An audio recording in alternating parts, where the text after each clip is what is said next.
redémarrons ce cours donc, je vais aller sur le sujet de la repentance, peut-être d'une manière dont vous ne l'avez jamais entendu. En tous les cas, le jour où j'ai vraiment reçu cette révélation au travers de mes recherches, de mes études dans la parole de Dieu, de certains ouvrages, j'ai trouvé tellement intéressant le sujet que je me suis dit qu'un jour ou l'autre, j'allais vraiment l'amener et l'enseigner. Alors, je vais démarrer cette nouvelle année, on va dire, parce que c'est une nouvelle année dans quelques jours.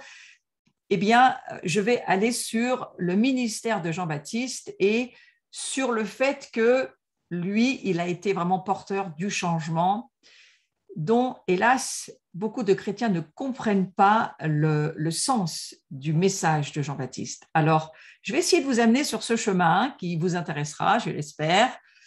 Et en tous les cas, ça va nous permettre de mieux comprendre le changement radical qui nous est demandé en termes de mentalité et en termes de comportement, et ça nous permettra de grandir dans notre vie chrétienne.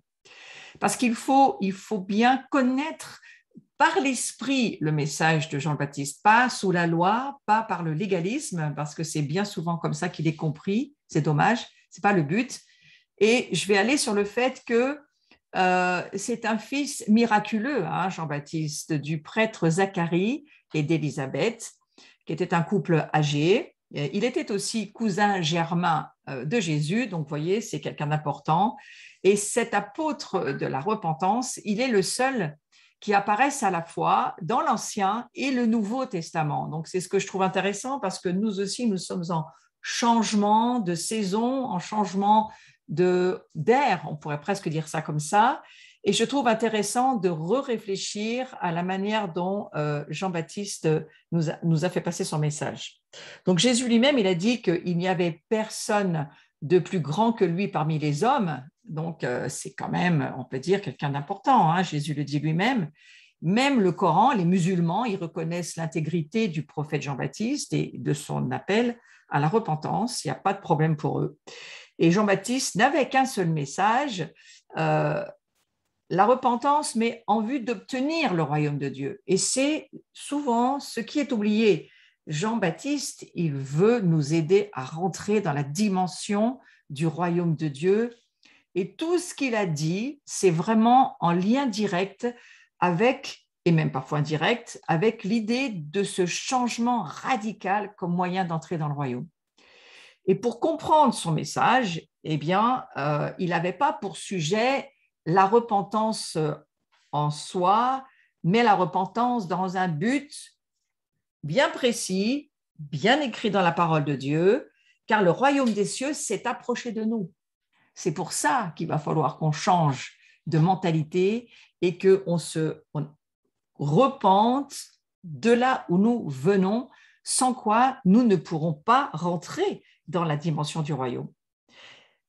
Aujourd'hui, on entend beaucoup, mais moi, j'en parle souvent, je dis, mais qui est Yeshua, qui est Jésus, qui sommes-nous, qui est Dieu, quelle révélation avons-nous de Jésus? C'est encore quelque chose qui est très d'actualité parce que jusqu'à ce que nous recevions la révélation de Jésus, comment pouvons-nous avancer et savoir qui nous sommes?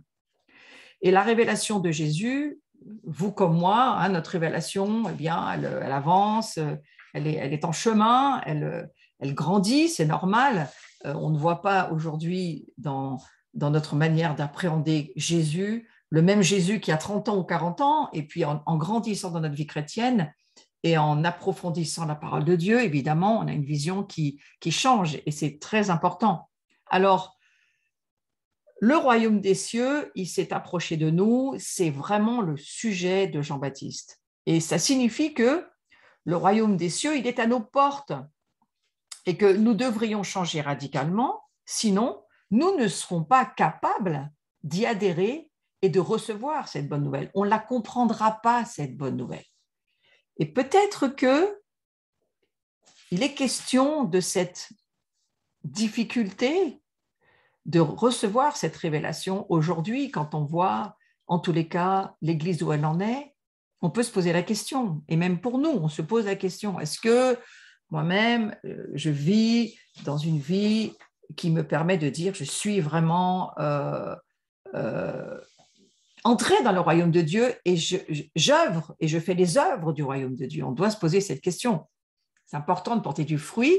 On sait qu'on est dans une période prophétique où on est quand même en test, on est en épreuve de savoir où on en est. Le Seigneur teste nos cœurs, teste nos vies.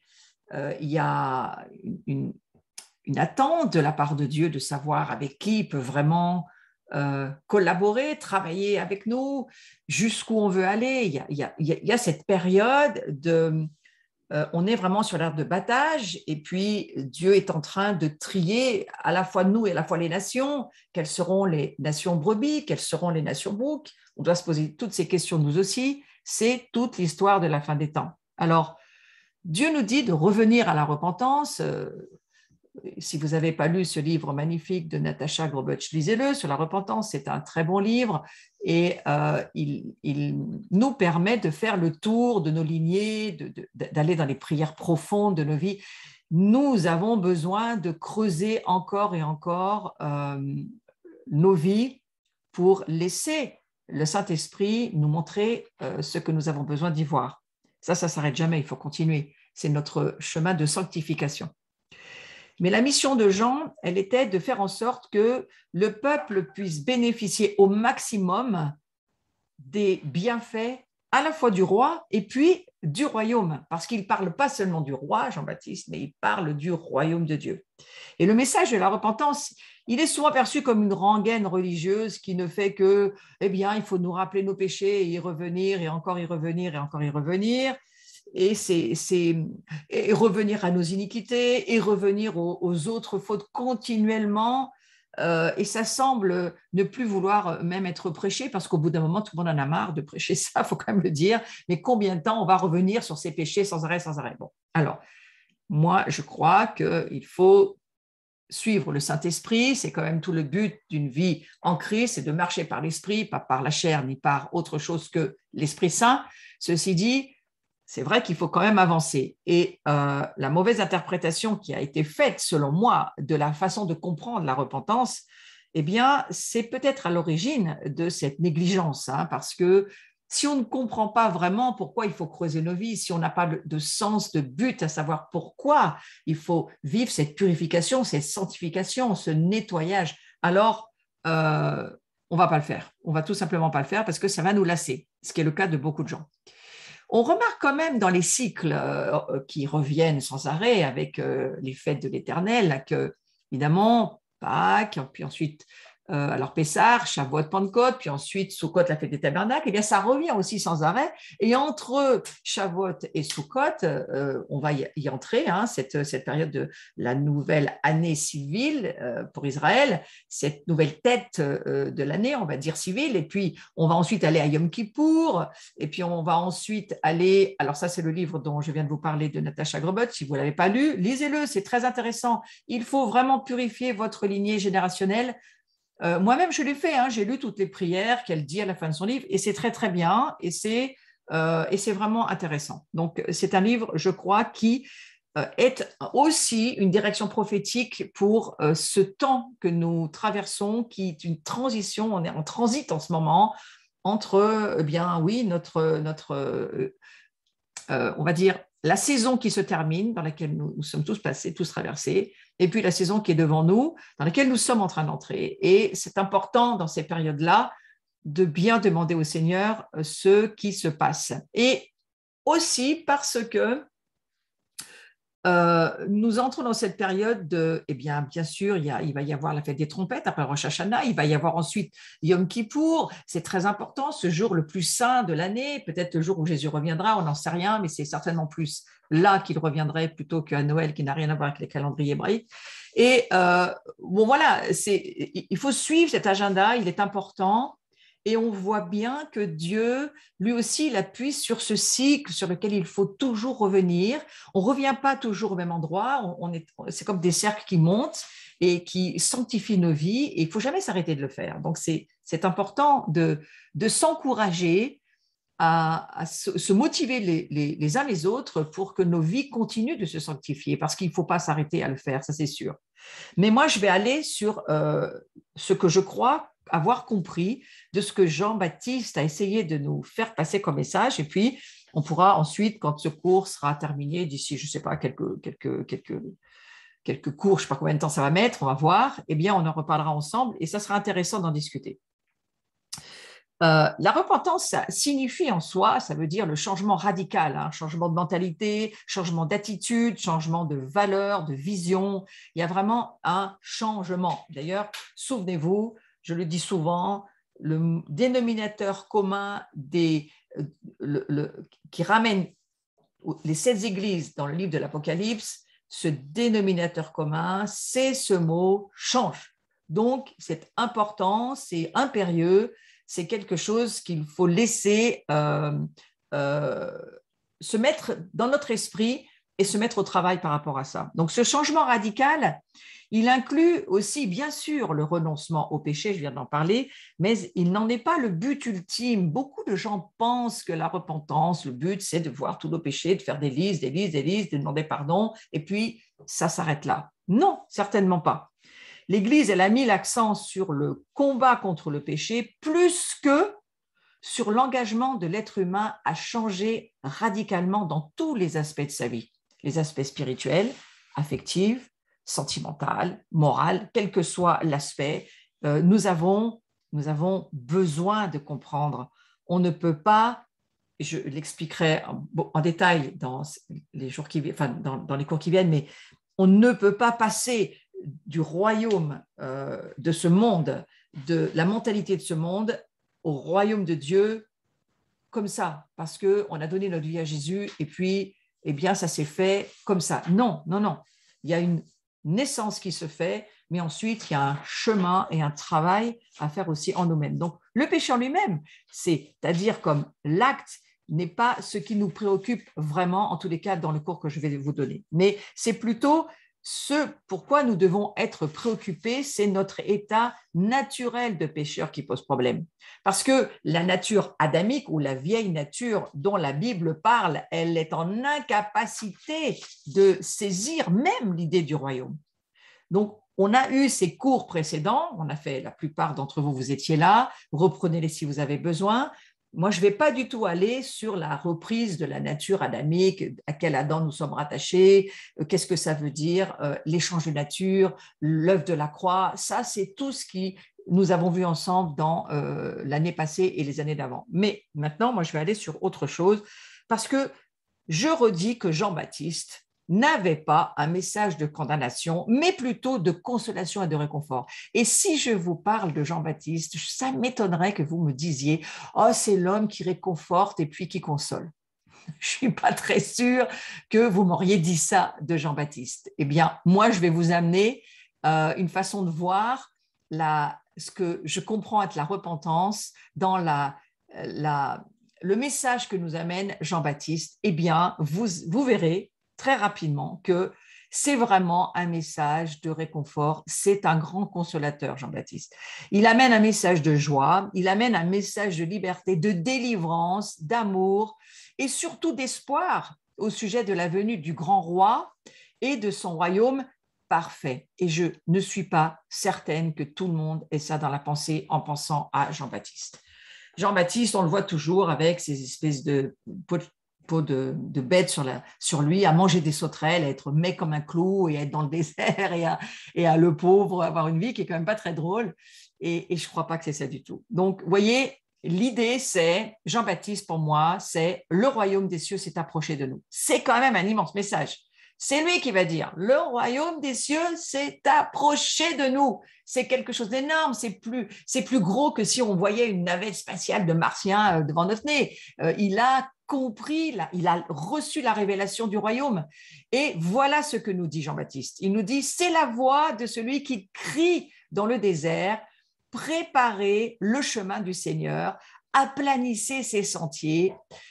Et regardez ce message impressionnant. Toute vallée sera comblée, toute montagne et toute colline seront abaissées, ce qui est tortueux sera redressé, et les chemins raboteux, inégaux, rugueux, seront aplanis.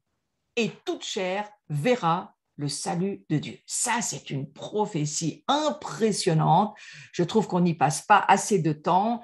Quel message plus édifiant que celui-ci. Quand on dit que la prophétie doit exhorter, construire, relever, vous mettre debout, ben, allez-y là. Hein. Donc, c'est incroyable. C'est vraiment un homme qui a été visité par la révélation du royaume de Dieu et il comprend directement que, voilà, lui, il est appelé, il a compris son mandat, il a compris son message. Lui, il est appelé pour annoncer ce royaume qui va aplatir toutes les montagnes qui vont se trouver devant nous, qui va combler tout ce qui était vallée, creusée et qui des gouffres dans lesquels on pourrait tomber.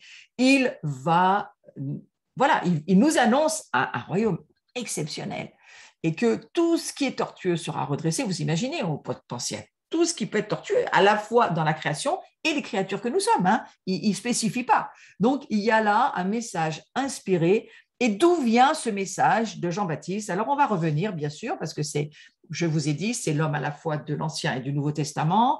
Lui, il est vraiment dans cette transition, dans ce passage impressionnant de passer de l'Ancien au Nouveau.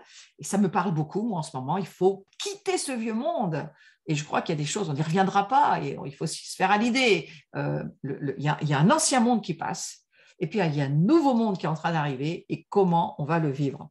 Alors, on va aller dans Ésaïe, chapitre 40, et on va lire versets 1 à 11. Donc, je vous les mets sur l'écran pour que vous puissiez aussi lire si vous voulez, mais on va le lire ensemble. Et vous voyez, il se définit vraiment comme celui qui crie dans le désert, prépare le chemin pour le Seigneur. Alors voilà ce que Ésaïe, lui, avait déjà dit. Consolez, consolez mon peuple, dit votre Dieu. Parlez au cœur de Jérusalem. Criez que sa servitude est finie et que son iniquité est expiée et qu'elle a reçu de la main de l'Éternel au double de tous ses péchés. Une voix crie, préparez au désert le chemin de l'Éternel, aplanissez dans les lieux arides une route pour notre Dieu, que toute vallée soit exaucée, que toute montagne et toute colline soient abaissées, que les coteaux se changent en plaine et les défilés étroits en vallons. Alors la gloire de l'Éternel sera révélée et au même instant, toute chair la verra, car la bouche de l'Éternel a parlé. À votre avis, le message de Luc est très, très similaire à Ésaïe, chapitre 40. Alors, on va continuer sur ce passage. Une voix dit et crie, donc c'est le visuel sur lequel nous sommes. Une voix dit, crie, et il répond, qui? Que crierai-je? Que crierai-je? Toute chair est comme l'herbe et tout son éclat comme la fleur des champs. L'herbe sèche, la fleur tombe, et quand le vent de l'Éternel souffle dessus. Certainement, le peuple est comme l'herbe. L'herbe sèche, la fleur tombe, mais la parole de notre Dieu subsiste éternellement. Monte sur une haute montagne, Sion, pour publier la bonne nouvelle. Élève avec force ta voix, ne crains point, dis aux villes de Juda, voici votre Dieu, voici le Seigneur, l'Éternel vient avec puissance et de son bras il commande. Voici, le salaire est avec lui et les rétributions le précèdent comme un berger. Il paîtra son troupeau, il prendra les agneaux dans ses bras et les portera dans son sein. Il conduira les brebis qui allaitent. Vous voyez ce passage d'Ésaïe 40 et puis ce passage de Luc, on est forcé de les mettre l'un à côté de l'autre parce que c'est le même message. Et Jean-Baptiste, qu'est-ce qu'il annonce? Eh bien, il annonce la délivrance, il annonce le salut, il annonce la victoire. Il demandait simplement qu'on se prépare pour ces bonnes choses. Lui, il a saisi, il connaît la Torah, il connaît les prophètes, il lit l'Ancien Testament, il a la prophétie d'Ésaïe dans son esprit et il sait ce que Dieu promet, qu'il va y avoir cette incroyable, on va dire, impartition du royaume pour tous ceux qui vont vouloir s'en approcher et le saisir et l'attraper. Et c'est cette impartition du royaume sur lequel j'aimerais que vous passiez un moment à réfléchir. Donc, Jean-Baptiste,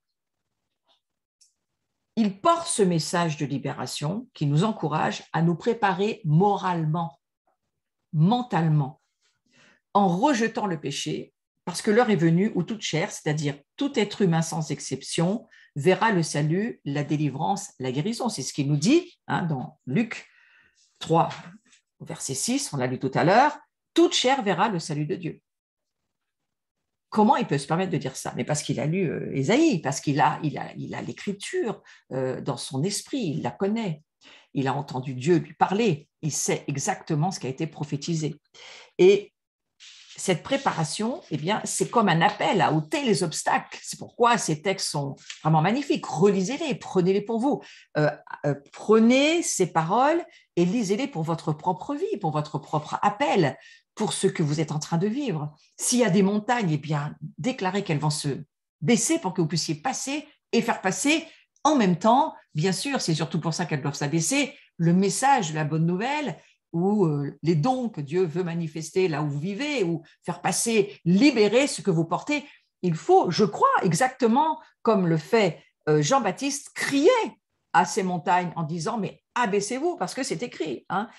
Les routes vont être aplanies. Là où vous êtes appelé à marcher, la route doit être aplanie. Et s'il y a des fossés qui vous empêchent de traverser, eh bien Dieu va combler. Mais pour que ça arrive, mes amis, il faut le dire, il faut le déclarer, il faut le croire, il faut comprendre que ce sont des paroles qui ont été données pour nous, qui nous annoncent le royaume. Et qu'est-ce que c'est que le royaume? Vous voyez, quand il est écrit que toute vallée soit exaucée, toute montagne, toute colline soit abaissée, ça veut dire qu'il y a quand même là aussi une force par la proclamation pour dire, eh bien, il y a des collines, il y a des vallées, mais maintenant, il doit se passer quelque chose et on doit rentrer dans la proclamation de la parole de Dieu qui, elle, eh bien, elle ne revient jamais sans… Quand elle part, elle va avoir de l'effet. Et elle ne revient jamais sans effet à Dieu. Donc, ce que Dieu dit dans sa parole, il faut le proclamer. Donc, c'est un appel à ôter les obstacles, bien sûr. Ôter, eh bien quoi? La saleté. C'est pour ça qu'il faut se sanctifier.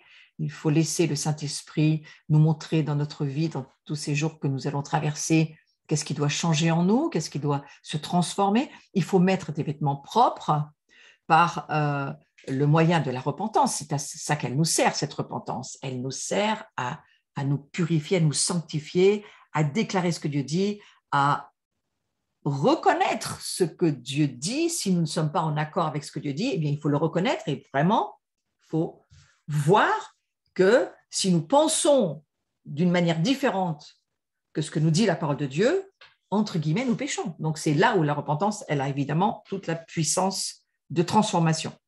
Mais Jean, il est aussi l'apôtre qui rend témoignage à la lumière. Parce que Christ, qui est l'étoile du matin, pour que le monde croie en lui, c'est lui qui va parler de cette lumière. Il faut que cette lumière, elle puisse briller sur tout le monde. Et il le sait et il porte ce message. Toute chair est comme l'herbe, il le dit. Tout son éclat, ça va sécher. Tout ça, ça va passer. Mais il y a la parole de notre Dieu, elle subsiste éternellement.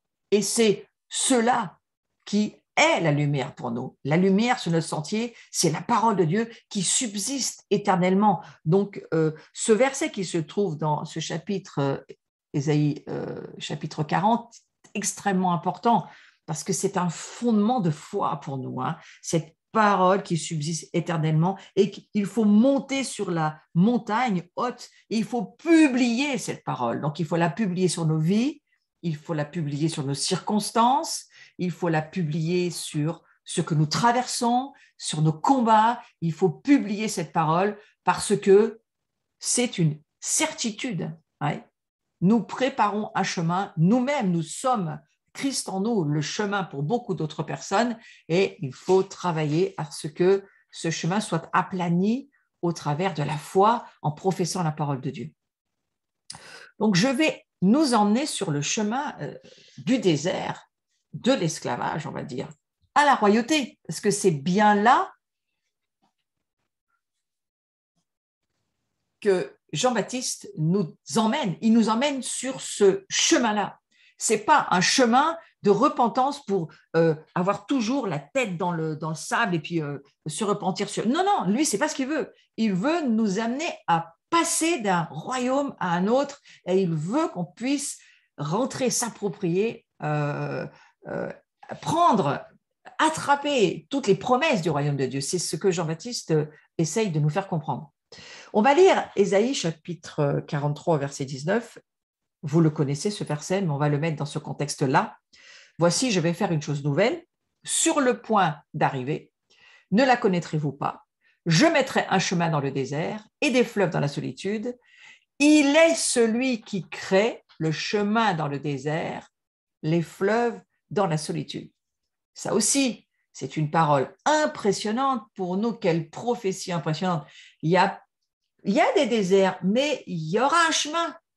Donc, si vous traversez une période difficile, oui, Dieu ne dit pas qu'il y a des déserts dans nos vies et parfois on a plusieurs périodes désertiques, des saisons désertiques, des hivers. On en traverse un certain nombre, mais si tu traverses un désert, tu dois savoir que Dieu va préparer et créer un chemin pour toi et que cette parole-là, il faut la proclamer, la croire, la déclarer, la manger, la méditer jusqu'à ce qu'elle produise son effet dans ta vie. Et bien sûr, des fleuves dans la solitude, c'est aussi ce qui nous est promis. Donc, toujours, Jean-Baptiste, il se réfère à cette prophétie d'Ésaïe qui a annoncé aux enfants d'Israël qui étaient en captivité à Babylone le message de la bonne nouvelle. La bonne nouvelle de quoi? De l'évangile du royaume. Donc, c'est ce chemin vers le royaume. C'est ça que je comprends être la repentance. La repentance, c'est un chemin qui nous dirige vers le Père, qui nous dirige vers le royaume, où on sait aujourd'hui, au travers de la parole de Dieu, tout ce qui nous y attend. Et ce ne sont que des bonnes choses, des choses excellentes, des choses pour lesquelles nous devons prendre une mentalité pour croire ce qui est écrit. Donc, le chemin miraculeux dans le désert, eh bien, c'est une ligne directe. On va dire que c'est un raccourci de l'esclavage à la royauté. C'est ce chemin que moi j'appelle être le chemin de la repentance. La repentance, elle t'amène au royaume. Elle ne t'amène pas dans le trou, comme beaucoup de gens semblent le vivre dans leur vie, parce que si on le vit dans le légalisme, on ne comprend absolument rien. Si on pense qu'on prêche l'évangile de l'Église, où on est là avec un but, c'est d'être parfait dans l'Église, et qu'en se libérant et en confessant tous nos péchés, en passant notre vie à nous confesser nos péchés, on va finir peut-être un jour par pouvoir être parfait. Ça ne fonctionne pas. La vie chrétienne, ce n'est pas du tout ça. Nous avons reçu une puissance, le Saint-Esprit, et c'est le Saint-Esprit qui va nous diriger sur ce chemin de l'esclavage à la royauté. Mais si vous n'avez pas le but, si vous ne comprenez pas pourquoi vous vivez tout ce que vous vivez, si vous n'avez pas la révélation de ce pourquoi vous avancez et devez traverser ces déserts, parce qu'il faut traverser ce désert, il le faut, il y en aura certainement beaucoup d'autres que nous aurons à traverser. Cette pandémie, c'est un grand désert pour beaucoup de gens, hein. Mais on va traverser parce qu'on a la promesse de Dieu. Il y a un chemin dans le désert, il y a des fleuves d'eau vive, il y a une compagnie dans nos solitudes. Et c'est tout l'incroyable message de consolation que Jean-Baptiste il essaye d'amener à ses concitoyens et à nous aujourd'hui encore, parce que la parole de Dieu est toujours vraie. Donc, Jean-Baptiste, il nous présente celui qui enlève le péché une fois pour toutes. Il est celui qui nous délivre de toutes nos difficultés. Hein. Jésus, il amène la révélation de Jésus comme celui qui nous apporte la paix. Ôter le péché de nos vies, c'est attaquer le mal à sa source. La Bible dit que le péché, c'est la source de tous nos problèmes, de nos maladies, de la pauvreté, de la guerre, du crime, de la jalousie, on peut même dire de la pandémie, hein, du vol, du meurtre. Forcément, hein, c'est le péché, il fait couler sa source inique sur le monde et sur les hommes qui pratiquent le péché. Et on sait parfaitement, on va le redire, que c'est le sang de l'agneau qui nous rachète du péché. Le péché étant l'ennemi numéro 1 du royaume de Jésus. Le péché, c'est un ennemi puissant, hein. Alors, l'agneau de Dieu, eh bien, lui, il est la seule unique solution. On n'en a pas d'autre pour régler les problèmes de l'humanité. Seul l'agneau de Dieu, son sang, nous en sort une fois pour toutes. Il est mort une fois pour toutes. Donc, on n'a pas besoin de revivre sans arrêt des sacrifices, des sacrifices. Non, il est mort une fois pour toutes. Il faut le savoir, il faut l'intégrer. Ouais. Et Jean-Baptiste n'était pas venu pour que les gens croient en lui ou que les gens entrent dans son royaume. Mais il est venu pour qu'ils se repentent, c'est-à-dire qu'ils croient en celui qui est la solution, qu'ils croient en celui qui, une fois pour toutes, a réglé les choses, celui qui est la porte pour nous faire rentrer dans le royaume, celui qui est le chemin pour nous amener à pratiquer les œuvres du royaume. C'est ça qui nous amène, Jean-Baptiste. Il nous amène un espoir, une espérance immense, un avenir. Jean-Baptiste, c'est celui qui fait le lien entre l'ancien et le nouveau, qui dit, tu as un avenir, tu as un royaume qui est là, il s'approche de toi. Il faut se repentir pour croire, j'y reviendrai, mais c'est quand même Jean-Baptiste qui va le dire. Repentez-vous et croyez à la bonne nouvelle de l'évangile du royaume, parce que c'est incroyable. Lui, il le voit, il le saisit. Et c'est ça son message, c'est ça son mandat. Son mandat, c'est celui dont parlait Ésaïe au chapitre 40. Il y a une voix qui crie, mais quelle est cette voix? C'est Jean-Baptiste. Jean-Baptiste, lui, va accomplir la prophétie de Ésaïe 40. C'est lui qui crie dans les airs, c'est lui qui va dire, mais oui, et incroyable quand il va dire que la main de l'Éternel va donner au double de tous ses péchés à Israël. Vous imaginez? C'est lui qui annonce ça. Il dit, voilà, moi je viens pour dire, il y a une excellence qui s'approche de nous, mais qui peut le saisir? S'il reste dans l'état dans lequel il est, il ne pourra jamais le saisir.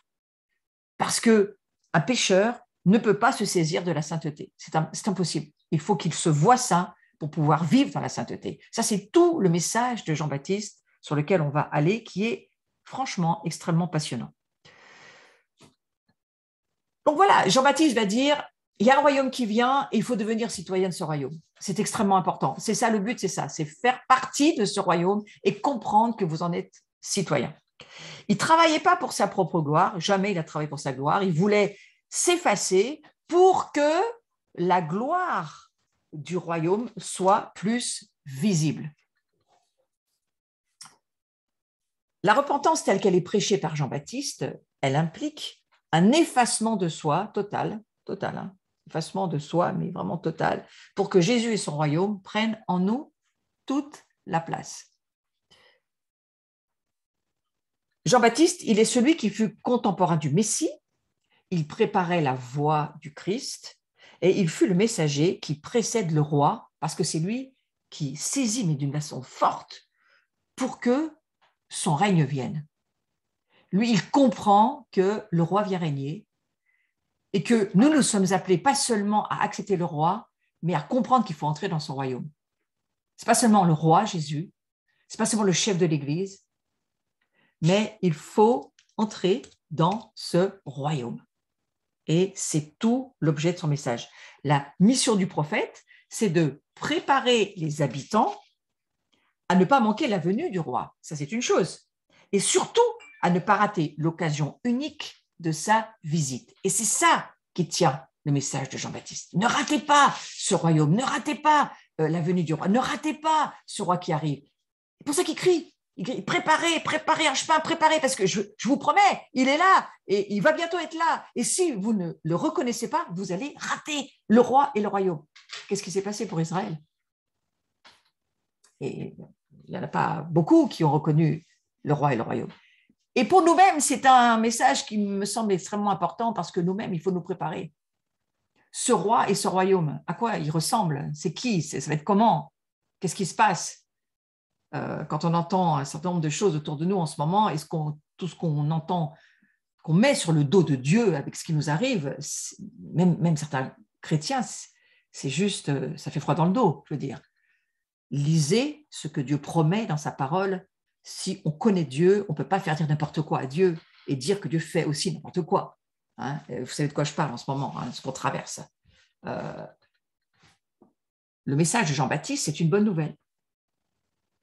Ça nous encourage à nous préparer. Il ne faut pas manquer cette opportunité royale, exceptionnelle, pour pouvoir bénéficier au maximum des grâces du roi. Il ne faut pas rater la bénédiction, c'est ça qu'il nous dit. Ne ratez pas la bénédiction.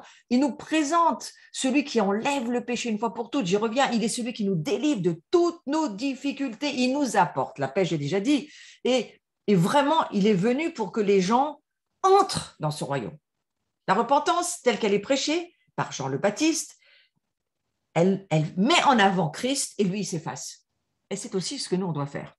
Donc, son message nous dit, ne manquez pas cette opportunité royale exceptionnelle aux bénéfices et aux grâces du roi. Et puis, elle nous dit aussi qu'il en est de même pour nous aujourd'hui. N'oublions pas que la victoire a été donnée à Israël, ni par les armes, ni à cause de sa force ou de son intelligence, de sa foi ou de son obéissance à Dieu.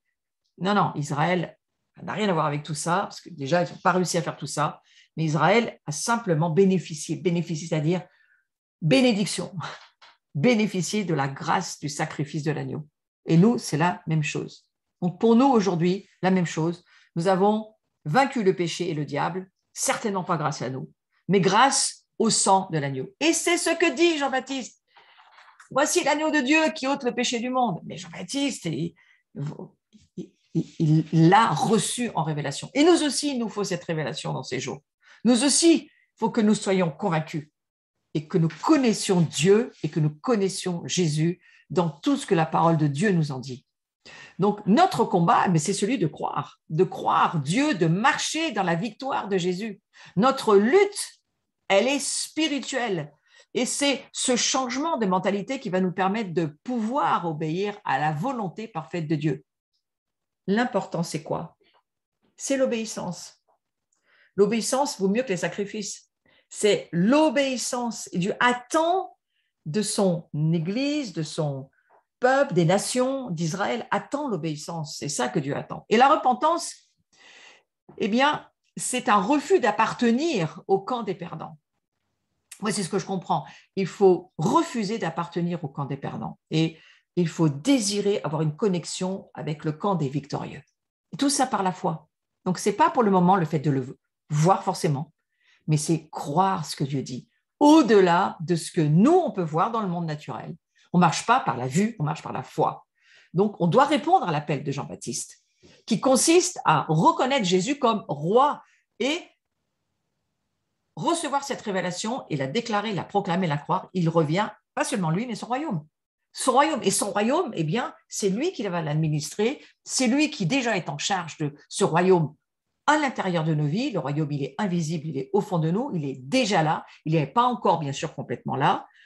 Nous, je ne crois pas que nous sommes appelés à établir le royaume sur terre, nous sommes appelés à vivre le royaume de Dieu, à laisser ce royaume s'établir en nous, et puis, lui, Jésus, quand il revient, c'est lui qui va établir son royaume sur la terre et surtout sur Jérusalem, donc en Israël. Donc, la repentance, elle implique ce changement de vision du monde qui permet de voir le royaume pour y entrer. Vous vous souvenez cette histoire de Jean, je ne vais pas y revenir trop, mais dans l'évangile de Jean, il y a deux facteurs importants. Quand Jésus va avoir cette conversation avec Nicodème, Nicodème lui demande, mais comment on fait pour... Nicodème, il voit bien que Jésus, c'est quelqu'un qui n'est pas normal. Il fait des choses, il n'y a que Dieu qui peut faire ce qu'il fait. Pourtant, c'est un homme. Donc, Nicodème, il est extrêmement troublé. Il arrive à dire des choses bizarres, lui aussi, parce que, on ne peut pas revenir avant de notre mère pour naître de nouveau. Il ne comprend pas, Nicodème. Mais vous savez, il y a des choses, nous, aujourd'hui, on est comme Nicodème. On ne comprend pas non plus. On ne comprend pas. Il faut laisser le Saint-Esprit nous submerger. Et pour ça qu'il faut être baptisé du Saint-Esprit, continuellement laisser le Saint-Esprit nous submerger pour ne pas limiter Dieu dans nos raisonnements, dans nos façons de comprendre comme Nicodème, parce que on ne va pas avancer, on ne va pas pouvoir fonctionner dans les œuvres du royaume. Et on est tous en attente de se dire, mais comment ça fonctionne? On se gratte la tête pour beaucoup de choses. Ces miracles, comment ils vont arriver? Comment ça va se faire? Est-ce que tu peux passer au travers de moi pour faire tes œuvres, pour que le royaume avance? Ça, c'est quand même des questions qu'il faut se poser. Eh bien, il essaye de nous aider, Jean-Baptiste, sur ce registre-là, en tous les cas. Et Nicodème, lui, il va avoir deux réponses de Jésus extrêmement simples. Jésus va lui dire, il faut d'abord voir le royaume. Une des premières choses, il faut que tu le vois. Je pense que Jean-Baptiste, c'est ce qu'il essaye de nous aider à voir. C'est son appel à Jean-Baptiste. Est-ce que vous pouvez voir le royaume de Dieu? C'est une des choses sur lesquelles Jean-Baptiste va beaucoup, beaucoup appuyer. Il faut voir ce royaume. Et Jésus le redit à Nicodème. Il faut voir le royaume. Et pour ça, il faut naître de nouveau. Pour ça, tant que tu n'es pas né à nouveau, tu n'as pas la semence incorruptible, le Saint-Esprit n'est pas en toi, donc tu ne peux pas le voir, ce royaume. Mais pas seulement ça. Ensuite, il faut naître d'eau et d'esprit pour entrer dans le royaume. Donc, il va falloir cette naissance, cet accouchement, cette réalité spirituelle de qui nous sommes, et puis de grandir dans qui nous sommes pour pouvoir entrer dans le royaume. Moi, je crois que c'est là où nous en sommes, la plupart, dans l'Église. Nous sommes encore à nous dire, eh bien, il faut rentrer dans cette intercession, parce que le royaume de Dieu, c'est quelque chose qui ne bouge et qui n'avance que par la naissance. Il faut de l'intercession pour que les choses viennent à la naissance, et toute une partie de l'Église qui essaye de comprendre, mais qui a encore du mal. Il y a une partie déjà qui est en activité, qui font avancer les choses, mais selon moi, pas assez. Et Dieu veut nous encourager à entrer dans ces mystères, parce que ce sont des mystères, on ne peut pas les comprendre, on ne peut que les vivre. Lorsque vous êtes dans une intercession prophétique, on est quand même dans un cours où on essaye d'aider au niveau de réveiller les guetteurs. Le guetteur, c'est aussi un sentinelle, c'est un intercesseur, c'est aussi quelqu'un qui va travailler à la prière pour enfanter les œuvres du royaume. Et pour ça, il faut pouvoir non seulement le voir, mais il faut être dedans. Et donc, il faut avoir la certitude, et c'est ce pourquoi Jean-Baptiste vient. Il dit, mais voilà, il y a un royaume qui est là, il y a un roi qui est là, il y a un autre monde, et pour y rentrer, il faut vraiment vous repentir, et on va voir où ça nous amène.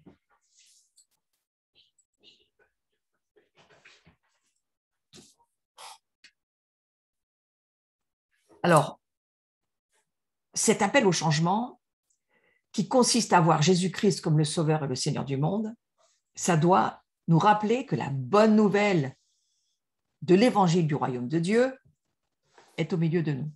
On doit se souvenir de ça. Christ, il a payé le prix. Le châtiment qui nous justifie et qui nous donne la paix est tombé sur Jésus-Christ.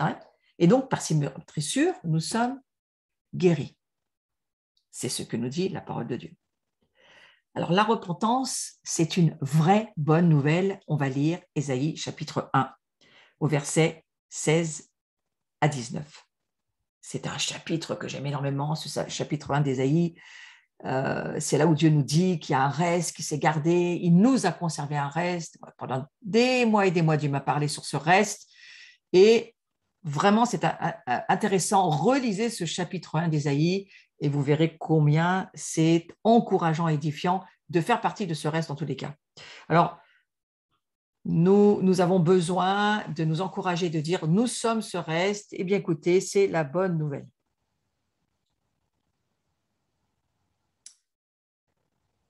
Lavez-vous, purifiez-vous, ôtez de devant mes yeux la méchanceté de vos actions. Cessez de faire le mal. Apprenez à faire le bien, recherchez la justice, protégez l'opprimé, faites droit à l'orphelin, défendez la veuve, venez et plaidons, dit l'Éternel. Si vos péchés sont comme le cramoisi, ils deviendront blancs comme la neige. S'ils sont rouges comme la pourpre, ils deviendront comme la laine. Si vous avez de la bonne volonté, si vous êtes docile, vous mangerez les meilleures productions du pays. Vous voyez l'importance de l'obéissance à la fin.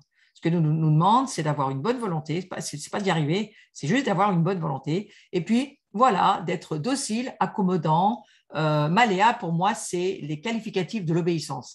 Donc, ça veut dire, si nous sommes obéissants à ce que Dieu nous dit de faire, eh bien, on va manger les meilleures productions du pays. Ça tombe bien parce qu'on en a vraiment besoin. Donc, je trouve intéressant. On va continuer à lire encore de la parole parce que c'est là-dessus que je veux aller. Le visuel suivant. J'efface tes transgressions comme un nuage et tes péchés comme une nuée. Reviens à moi car je t'ai racheté. Vous voyez, franchement, c'est une bonne proposition de la part de Dieu au travers d'Ésaïe que connaît parfaitement Jean-Baptiste. Et donc, il sait que Dieu efface ses transgressions comme un nuage. Il sait que si nos péchés sont rouges comme le cramoisi, ils deviendront blancs comme la neige. Il le sait, il sait, Ésaïe le sait. Jean-Baptiste le sait, Jésus vient pour nous enlever nos péchés, pour faire de nous des bonnes personnes. Ce qu'il nous demande, c'est d'avoir un bon caractère et puis d'être docile, d'être obéissant, de le croire en quelque sorte. Parce que, regardez ce message. Est-ce que c'est un message qui nous met dans le trou ? Ah non, reviens à moi parce que je t'ai racheté. Voilà. En quelque sorte, ça veut dire tu étais un esclave, mais tu ne l'es plus. Parce que racheter, ça veut dire tu n'es plus esclave, moi j'ai payé, et tu es à moi, maintenant je suis le propriétaire de ta vie, donc je ne vois pas très bien pourquoi tu restes à croire que le diable te court après alors que ce n'est pas le cas. Donc c'est quand même ce que nous dit Ésaïe, je trouve que c'est très intéressant. Ensuite, le verset suivant, ce que je désire, est-ce que le méchant meurt, dit le Seigneur l'Éternel? N'est-ce pas qu'il change de conduite et qu'il vit? Vous voyez, Dieu est bon, Dieu est miséricordieux, profondément miséricordieux. Je ne crois pas que nous ayons atteint, qui que ce soit atteint, la compréhension de la miséricorde de Dieu. Par contre, du légalisme, on en a plein les oreilles. Et de la condamnation, de l'accusation, même dans l'Église, plein les oreilles. Alors que Dieu, c'est pas ce qu'il nous dit. Ézéchiel nous dit, mais non. Moi, je veux que les gens ils changent de conduite et qu'ils vivent. Va, crie ces paroles vers le septentrion et dit, reviens infidèle Israël, dit l'Éternel, je ne jetterai pas sur vous un regard sévère. Écoutez, s'il le dit pour Israël, il le dit aussi pour nous. Je suis miséricordieux, dit l'Éternel, je ne garde pas ma colère à toujours. Alors, c'est vrai, je l'avoue, j'ai passé tout l'été sur la miséricorde de Dieu, je suis dans cette révélation et je la cherche et je veux la vivre beaucoup plus que là où j'en suis aujourd'hui, sur cette miséricorde qui, je crois, sera le fondement de la maison et du royaume de Dieu. Donc, cette miséricorde, il nous faut la chercher, il nous faut la pratiquer, il nous faut mais vraiment la vivre du plus que ce qu'on peut la vivre. Et je crois que l'Église, eh bien, c'est cette famille qui est appelée à vivre la miséricorde. Donc, voilà, ce sont des propositions très honnêtes de la part de Dieu au travers de sa parole. Eh bien, Jean-Baptiste, il est de cette substance-là, Jean-Baptiste. Alors, on va lire aussi la suite. Jérémie, chapitre 3, versets 14 à 15. « Revenez, enfants rebelles, dit l'Éternel, car je suis votre maître. Je vous prendrai un d'une ville, deux d'une famille, je vous ramènerai dans Sion. Je vous donnerai des bergers selon mon cœur, et ils vous paîtront avec intelligence et avec sagesse. » C'est une belle prophétie aussi pour Israël et puis pour tout le peuple de Dieu, parce que nous faisons partie de Sion. Donc c'est très important. Là, on sent le cœur de Dieu. Et Jean-Baptiste, il connaît tout cela, il le sait parfaitement. On va continuer à lire parce que je trouve tous ces textes sont beaucoup plus parlants que de parler de quelque chose qui est compliqué pour nous. Si c'est par la chair, on ne peut pas y aller, mais par l'esprit, c'est très facile. Alors, on va laisser la parole de Dieu parler à notre esprit aujourd'hui et ça va être très, très bienfaisant. Jérémie nous dit ceci au chapitre 4, « Israël, si tu reviens à moi, dit l'Éternel, voyez ainsi, si tu ôtes tes abominations de devant moi, tu ne seras plus errant. Si tu jures, l'Éternel est vivant, avec vérité, avec droiture, avec justice, alors les nations seront bénies en lui et se glorifieront en lui. » On fait partie de ce message. Voyez. Les nations seront bénies en Yeshua, on fait partie des nations, et nous, on doit prier pour que vraiment Israël découvre son Messie. Simplement de dire l'Éternel est vivant, l'Éternel est vivant. Ça me rappelle vraiment les paroles d'Élie. Élie, c'est quelque chose qu'il a beaucoup dit lui aussi. On continue à lire l'Écriture. Quel accord y a-t-il entre Christ et Bélial? Ou quelle part a le fidèle avec l'infidèle? Quel rapport y a-t-il entre le temple de Dieu et les idoles? Car nous sommes le temple de Dieu, vivant, comme Dieu l'a dit. J'habiterai, je marcherai au milieu d'eux, je serai leur Dieu, ils seront mon peuple. C'est pourquoi, sortez du milieu d'eux, séparez-vous, dit le Seigneur, ne touchez pas à ce qui est impur, et je vous accueillerai. Je serai pour vous un père, mais ce n'est pas marqué un Dieu, ce n'est pas marqué un chef, ce n'est pas marqué un leader, un père, et vous serez pour moi des fils et des filles, dit le Seigneur Tout-Puissant. J'aime tellement cette façon de nous dire, nous sommes la famille de Dieu. Avant de penser Église, pensez famille. Nous sommes la famille de Dieu, il est notre Père, nous sommes des fils et des filles, il nous aime comme un père aime sa famille et il est intéressé à ce que nous ne touchions pas des choses qui ne doivent pas être touchées. Il nous donne des conseils, il nous aide pour nous dire, voilà, moi, je vous aime énormément. C'est ce cœur de Dieu-là aujourd'hui que j'ai voulu libérer dans ce cours. On continuera la fois prochaine, on va voir les promesses de Dieu, on va voir ce que Jean-Baptiste nous amène aussi au sujet des promesses. Mais au travers de ces passages, il me semble que j'aimerais reprendre 2, 3 choses pour prier avant que nous nous quittions ce soir. Dieu nous dit qu'il va nous donner des bergers selon son cœur et qu'ils nous paîtront avec intelligence et avec sagesse. Eh bien, nous sommes dans ce temps où les bergers sont là. Il y a des bergers qui sont levés et qui vont paître le troupeau avec intelligence et sagesse. Et aujourd'hui, il faut le prophétiser, il faut le libérer, il faut libérer ces décrets. Oui, il y a une famille de Dieu. Oui, il y a des bergers selon le cœur de Dieu. Oui, ils vont paître avec intelligence, avec sagesse les brebis autour. Et puis, c'est peut-être une parole qui s'adresse aussi à vous. Prenez-la pour vous en disant, mais les gens qui sont autour de moi, les gens dont j'ai la charge, ma famille, mes amis dont je suis le berger, parce que vous savez, le berger, le troupeau, ben, c'est les familles. C'est les petites familles qui sont autour de nous, les amis, tous ceux qui nous sont confiés. Eh bien, il faut prier que nous soyons des gens qui allons faire ce travail de prendre soin avec intelligence, avec sagesse. C'est tellement important de prier cela dans cette saison d'aujourd'hui. Tu ne seras plus errant. On vient de lire, tu ne seras plus errant, ça c'est dans Jérémie 4, versets 1 et 2. Les nations seront bénies en lui, c'est-à-dire en l'Éternel, et ils se glorifieront en lui. Eh bien, moi, je prie que nous qui sommes en France, mais il y en a d'autres qui sont en Afrique, je vois qu'il y a Rosemary qui est là en Afrique, eh bien, prions que les nations dans lesquelles nous sommes, les nations que tu portes, les nations qui sont dans ta lignée, eh bien, elles soient bénies en lui et qu'elles rencontrent leur Messie, leur Sauveur, qu'elles rencontrent la miséricorde de Dieu et bénissons nos nations. Ne les maudissons pas, ne regardons pas à leur péché. Si leur péché est rouge comme le cramoisi, rappelez-vous, leurs péchés seront blancs comme la neige si nous plaidons avec Jésus. Jésus, il est prêt à plaider. Il est mort pour que tout le monde soit sauvé. Il est au ciel, dans les cours de justice. Il attend qu'une chose, c'est que nous comprenions qu'il a déjà payé le prix pour que les nations soient sauvées. Il ne nous demande pas de regarder au péché, il nous demande de regarder à ce que nous propose Jean le Baptiste au travers de l'agneau de Dieu qui, voici l'agneau de Dieu qui ôte le péché du monde. Eh bien, c'est dans cette optique-là, je crois qu'il nous faut prier pour les nations, prier pour ceux qui sont autour de vous. Regardez pas les ténèbres ou le mal, regardez l'espérance, le bien, la prophétie, elle doit se lever dans l'espérance et l'avenir, et dites que tous ces gens, ils ont une espérance, ils ont un avenir. Notre nation a un avenir, la nation que tu portes a un avenir, et c'est Dieu qui nous le dit. Et quel que soit le cramoisi, on plaide avec Jésus pour que leurs péchés soient blancs comme la neige, que ça soit Israël, que ce soit les nations, c'est ce que Dieu nous dit. C'est le message de Jean-Baptiste. Voici l'agneau de Dieu. Il ôte mes péchés, mais pas seulement les miens, ceux du monde. Donc, voyons cela et changeons nos lunettes. Prenons des lunettes prophétiques, des lunettes d'espérance, un avenir. Nous portons le royaume. Nous devons être des hommes et des femmes porteurs d'espérance, porteurs de royaume, porteurs de ce message de Jean-Baptiste. On ne se repent pas parce qu'on est des pécheurs et qu'on passe notre vie à se repentir. Non, nous sommes des saints qui péchons de moins en moins. Hein, vous le savez bien dans ce cours, je l'ai assez dit.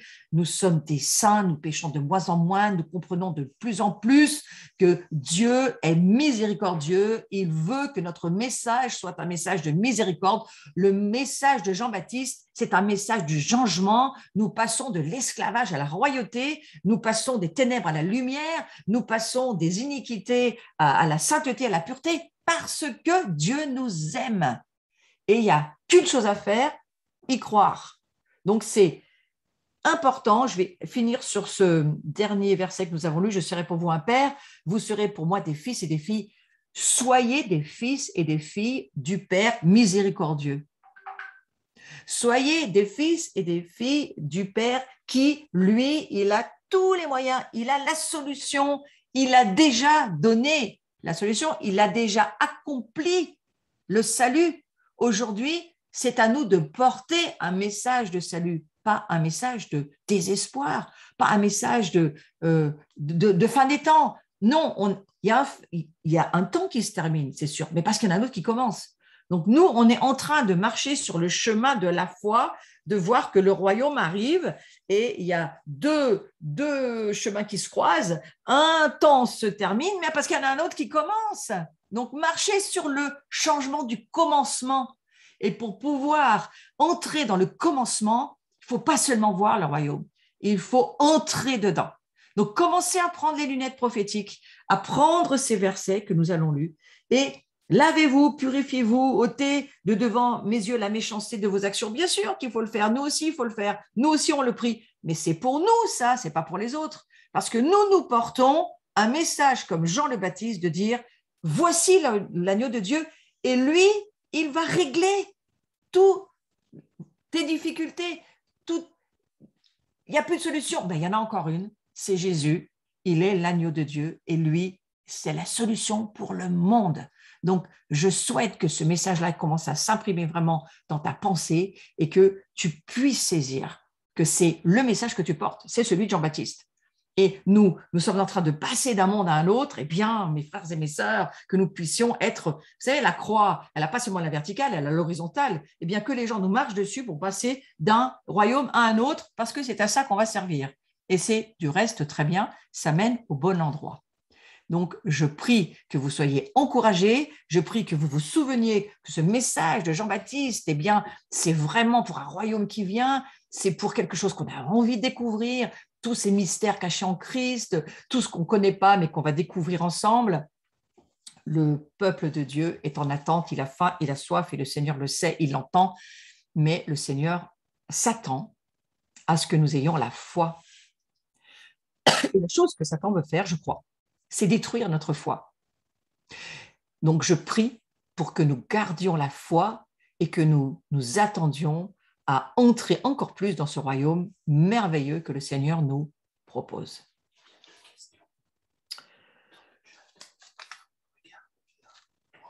Alors, je ne sais pas du tout.